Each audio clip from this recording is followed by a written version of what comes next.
Hey, what's going on? Welcome to Ask the Ma'ats, another video. I'm one half of the dynamic duo that is Ayize and Iyana Ma'at. Look, I'm gonna have to keep it 100 with y'all today. Um, I'm very hungry. In the DMV, sometimes we say we're hungry. So I'm hungry right now. So I'm going to answer what is a very serious question that came in for you, but I might eat a little bit while I'm doing it, okay? But I'm very focused and just understand that. All right. A question came in from a young lady, and I've said this before, and I want to say it again. I always have moments where when we get hundreds of questions, and they come in every single day, all day long, and all of them are so important. But sometimes, you can feel the energy of a question. You can feel how, the anguish that the person is in, the space that they're in. It's oozing from the letters, the way that they form their words. It's the way that they've written the email. And so I just want to say thank you. I want to say thank you to the person who wrote this question in, and I want to say thank you to all of you who take the time to actually trust us with your question, and to actually view and look at some of the questions that we do answer, the videos, so that you can actually take away, because I take away stuff from my own life and from my own growth, and that's a big part of the reason why I do the work that I do and why my husband and I do the work that we do, so that not only can we help other folks, but that we can grow in the process.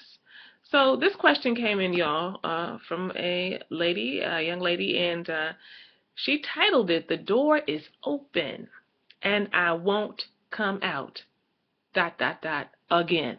The door is open and I won't come out again.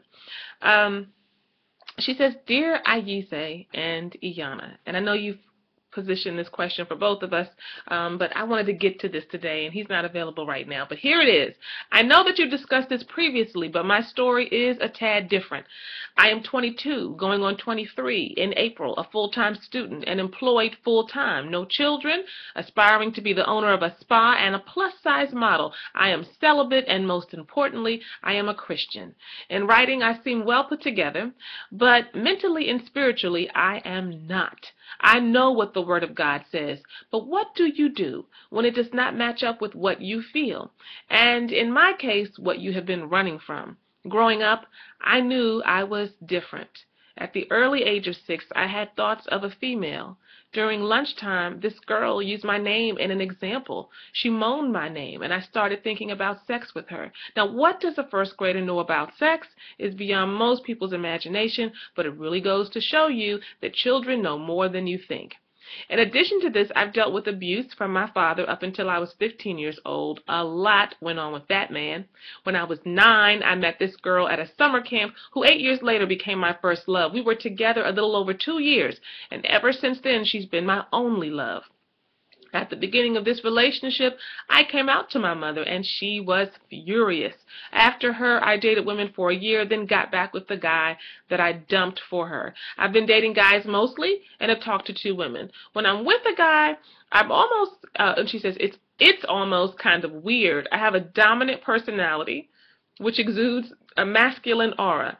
And my goodness, when they challenge me, I have to show them up. It's kind of like 2 guys competing. As far as sex went, it was kind of boring and emotionless for me, no matter how good it was, and despite the fact that I was in a relationship with them. Upon losing my virginity right before my 17th birthday, I've had sex with 4 guys from then until now. It was simply sex, but when I was with my first love, I felt it in my heart. Because I am a Christian, it is beyond hard to accept this part of me. To make matters worse, my older sister is a married lesbian with an adopted son, and my younger brother is in question. He's a tad on the feminine side. My mother always thought that I'd be the straight one, but mentally I don't identify as that. She and others believe that I'm like this because of my sister, but she has absolutely nothing to do with my problem. I didn't even know she was a lesbian until I was in the 6th grade. Well, after these thoughts started, since my mother gave birth to me in the church, she puts that in quotes, birth to me in the church, I don't want to leave my church, but I also can't stand for what I don't believe when it comes to homosexuality. How do I get to a place of either acceptance of this or deliverance from this? I prayed so many times. I went to the altar in church so that I could finally be free, but it's still heavy on me. I think of how my life should be as far as family, a husband, 2 or 3 kids. However, I'm not sure. I just don't want to be with a man and leave him for a woman like I did in the past. That's why I'm trying to sort this out now before anything serious. Also, I've never been in love with a man. Could you all please help me so I can bury this once and for all? I'm going to let y'all digest that for a second. Well,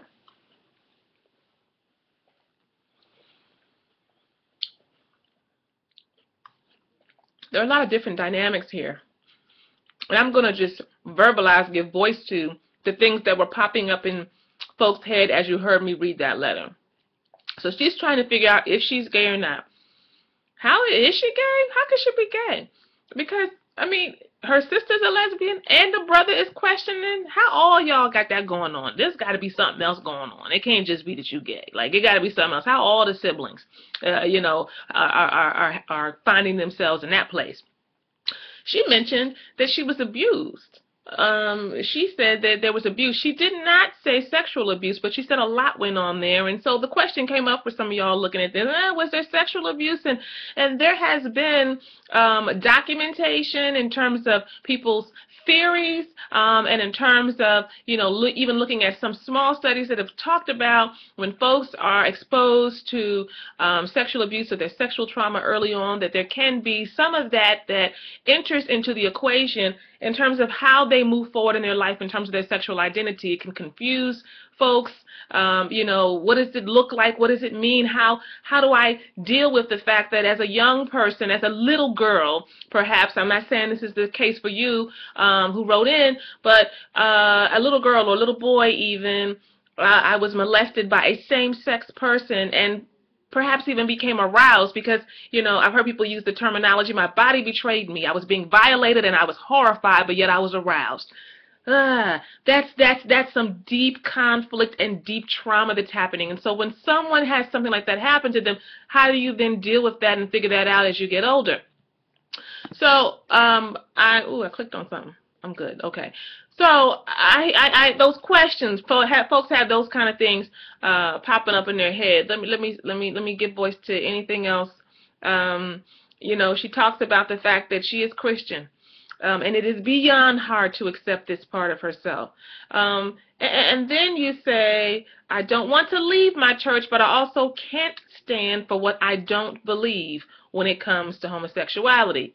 What is that? What is it that you don't believe when it comes to homosexuality? You don't want to leave your church, but you can't stand for what you don't believe. You want to be right. You want to be with other Christians. You want to be walking your path. But what you don't believe regarding homosexuality, I'm going to suggest that perhaps what you're saying is that I feel as though it's not as simple and cut and dry as much of Christianity and that doctrine speaks about. And I want you to know that even though, particularly in the African American community, particularly in the African American religious community, there is a lot of disbelief, discounting, the voice of the LGBTQ community and really not looking at that as something that is authentic.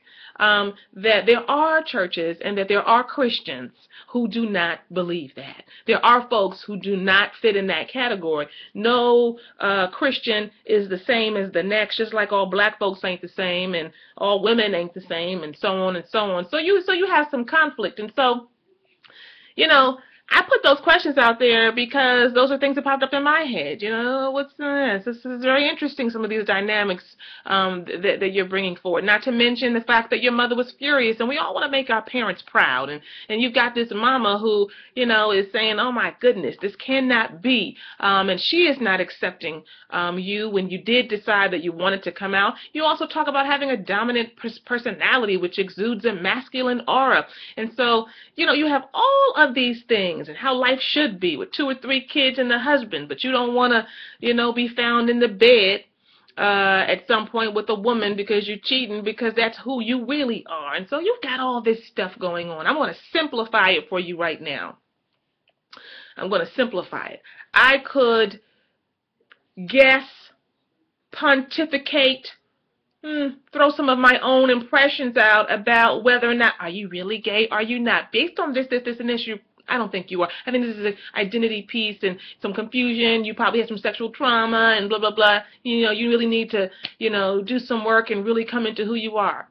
I could say, you know what, it sounds to me, since the early age of 6, you were having thoughts of other little girls, and you already from that time and ever since then have had that piece of you, and the culture has told you something different, and so all you have learned over time is to shut that thing down, and, at the end of the day, you really just got to come into yourself, and, you are gay, and you need to own it, and you need to be who you are. I'm not going to do either of those things.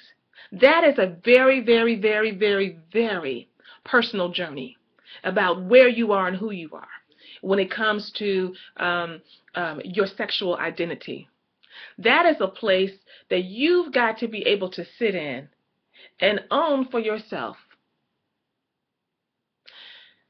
So I'm not going to do you the disservice trying to help you figure out which box you fit into. But what I am going to do is lead you to the ultimate solution for your issue.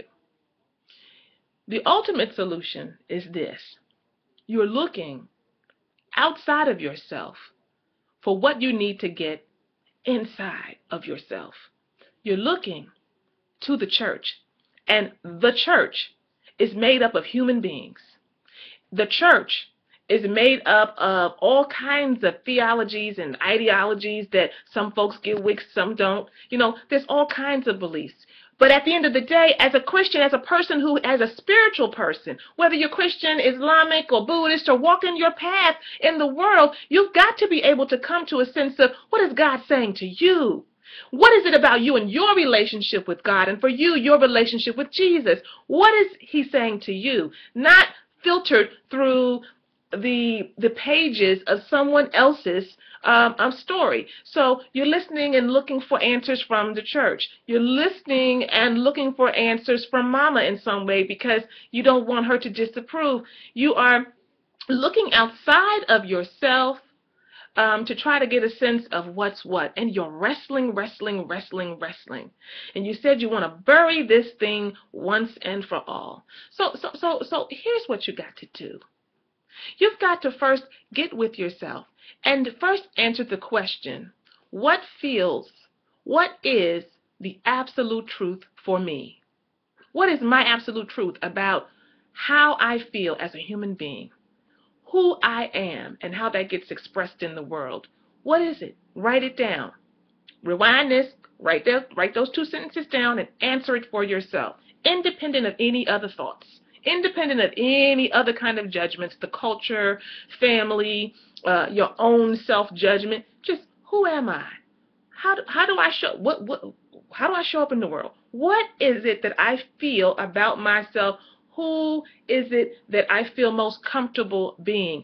Who am I attracted to? Answer these kinds of questions for yourself. And get in touch with that and answer that with no judgment, as much as you can, with no judgment on yourself or for yourself.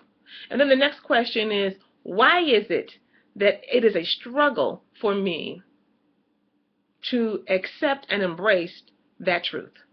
Why is it a struggle for me to accept and embrace that truth? I can give you the general reason that people struggle with their own truths, because it's going to make someone else unhappy.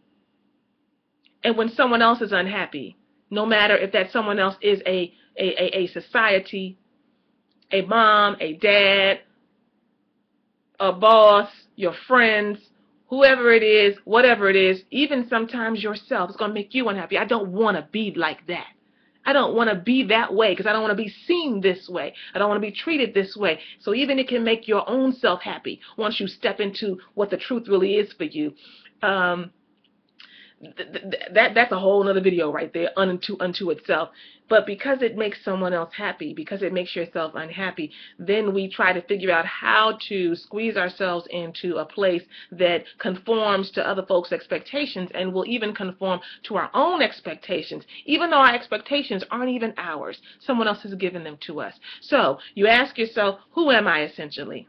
What is it? Straight up. Just what do you feel? It's not based on trying to figure out somebody else's answer. Just, do you like boys or girls? What turns you on? Who do you visualize yourself being with? How do you see your life going? Okay? And it just makes you happy. It just makes you happy. And it feels authentic and true for you. What is the answer there? Now the next step is, why is it that I struggle with embracing and accepting that truth? When you get the answer for that, I gave you the general answer, but there's going to be some particulars that you're going to pull out for you in terms of your own situation. When you get your particulars, then you're going to say, how do I knock out these barriers to my own truth and happiness? How do I do it? Now, once you've identified them, I want you to separate them out into themes or into certain categories, right? And then you want to really figure out, how do I go about that? What do I do with that? It's not a simple answer, but it is a combination of your being able to practice being yourself. You know, it's an amazing thing how we as people actually, when we start to really get clear about who we are and stand in that, how we actually have to practice just being ourselves. Practice accepting ourselves, because we've gotten so good at showing up looking like something for someone else, and we don't even know we're doing it. We're taught that as a child. We want to make our parents, our caregivers, happy. We want to do what they say we should do, and so in some ways that's a good thing. But in other ways we're learning, oh, I step left, oh, this is left over here. I step left, that works. I step right, it makes her even happier, and I'm approved of, because that's all we want. We want approval in the world. And what you're going to have to understand, honey, is that you've got to recognize and you've got to really internalize that your approval and the relationship you have with your God is what you need. And I know that the struggle here is about, does God approve of this? Does God approve of me being gay or homosexual or having feelings for women? Does God approve of this? What I want you to do is to take your focus. I'm not going to give you the answer that I have, but take your focus off of the external things that you're looking for to get those answers. And number one, go within and really dig into your own self and your relationship with God and what that tells you.